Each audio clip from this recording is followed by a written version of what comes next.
Most people think leadership begins when they're given authority, a title, a promotion, a position. And I used to think that too. One of the biggest leadership mistakes that I made early on was believing that a promotion would automatically make me a leader. And what I learned was this: a promotion gave me authority, but it didn't automatically give me influence. And there is a difference. Authority is given, influence is earned. Authority comes from a title, but influence, that comes from trust. Now, I learned this lesson the hard way. Early in my leadership career, I assumed that once I stepped into a position of authority, people would naturally follow. And in some ways they did. The title changed overnight, and authority came with the position. People recognized the role, but influence, now that had to be earned. It had to be earned through consistency, through competence, through character, through whether or not my actions matched my words, and also through how I treated people when nobody was watching. And that's when I began to realize something important. You can have authority without influence. Now, we've all seen this.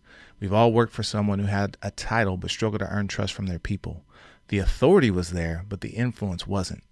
Compliance and commitment are not the same thing. Authority can produce compliance. Influence produces commitment. Authority can make someone do something.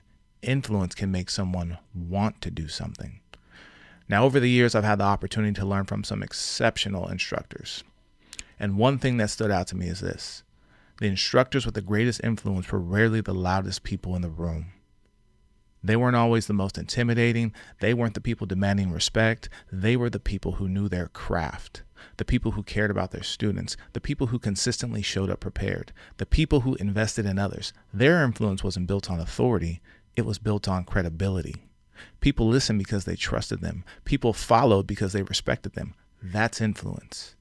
And the same lesson applies at home. As a father, my children recognize my authority, but my authority is not my ultimate goal. One day my children, they're going to be grown.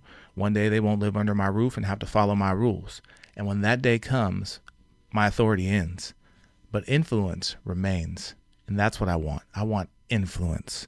I want my children to trust my judgment. I want them to seek wisdom, and I want them to build their lives on those principles long after I'm gone. The strongest leadership isn't measured by what people do when you're present. It's actually measured by what they do when you're absent. The older I get, the less impressed I am with authority, and the more impressed I am by influence. Authority affects behavior. Influence shapes beliefs. Authority controls actions. Influence changes lives. And if you're given the choice between chasing authority or building influence, choose influence, because titles eventually disappear, positions eventually change, but influence can outlive both. When I think about the people who have influenced me the most, it wasn't because they had the most authority. It was because they had the greatest character, the greatest consistency, the greatest willingness to serve others. And as this series unfolds, I think we'll discover that true influence isn't built on power at all.